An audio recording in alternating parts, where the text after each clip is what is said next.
ধন্যবাদ। পাশাপাশি আপনাদেরকে অনুরোধ করব, আপনাদের আত্মীয় স্বজন, বন্ধু বান্ধব, পরিচিত যারা, কাছের লোকজন যারা আছেন, তারা যদি এই শিক্ষা থেকে, তারা যদি এই মুসলিমদের এই বাধ্যতামূলক কাজ থেকে বিরত থাকে, তাহলে আপনার আমার কিন্তু নৈতিক দায়িত্ব তাদের এই বিষয়টা বলা।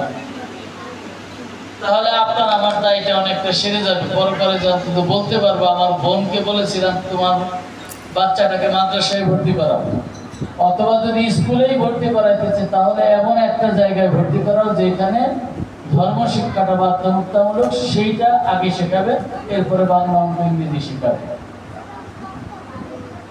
আজকে বার্ষিক দ্বিতীয় সাময়িক পরীক্ষার ফলাফল, বার্ষিক পরীক্ষার ফলাফলের কিছুটা অংশ কিন্তু এখানে থেকে হয়ে যাচ্ছে। আপনারা জানেন আমাদের 3টে semester, first semester, second semester, annual বা থার্ড সেমিস্টার।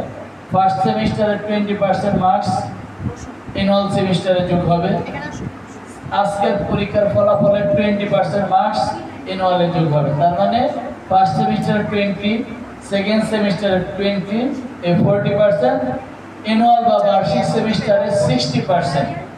এই তিনটা মিলে 100% আপনার বাচ্চাদের বার্ষিক পরীক্ষার পজিশন দেওয়া হবে, যেটা সারা বছর থাকবে।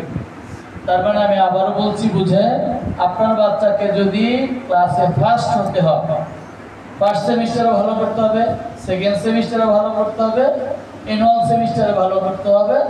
এই তিনটার সমন্বয়ে রেজাল্ট হবে। সুতরাং আপনাদের প্রত্যেকটা পরীক্ষা খুবই গুরুত্বপূর্ণ।